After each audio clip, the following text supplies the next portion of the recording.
Mission, Texas. Marianna Trevino-Wright, executive director of the National Butterfly Center, is preparing for the inevitable. The 100-acre nature preserve on the U.S. Mexico border sits in the path of a border wall that will soon be built. In more than 3 months, government contractors will begin work on the levee road that divides the property. They will be clearing all the trees and vegetation from this area to create their enforcement zone.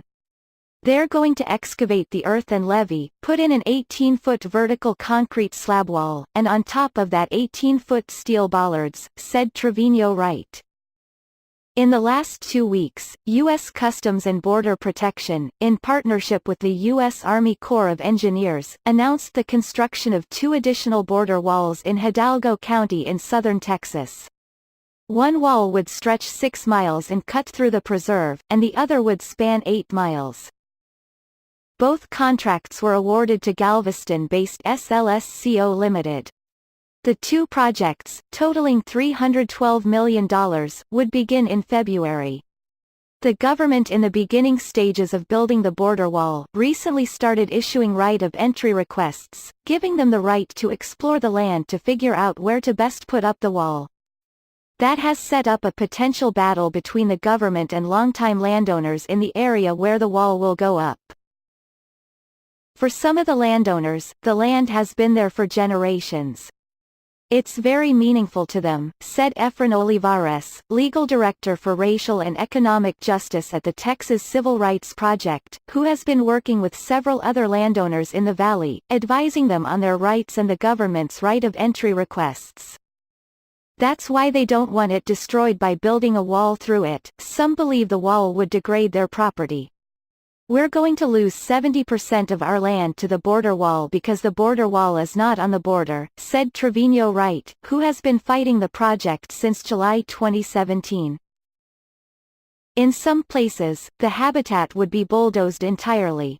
The expected construction site in the National Butterfly Center is located about 1 mile north of the Rio Grande River, which divides the United States and Mexico. In October, the Trump administration waived 28 environmental and public health laws to make way for the construction of 18 miles of border wall. While some local landowners here are against the wall, others are in favor of it, arguing they are fed up with migrants illegally entering the country through their land. Othel Brand, president of Hidalgo County Water Improvement District 3, also received a right of entry request, but he was happy about it. Some people say, "Oh, you want a wall? I believe in securing the border," Brand said. For those that live in a city, they can have a level of security and safety. But those of you that work outside of the city and work along the river, it is a totally different environment. Brand, who has lived and worked along the river for generations, already has a border wall running through his land. He said he noticed a drop in illegal activity after it was built. Conservation groups have filed a lawsuit against the Trump administration for the move, saying it will destroy the area's wildlife and natural habitat. But security experts believe there's a reason why the locations were chosen.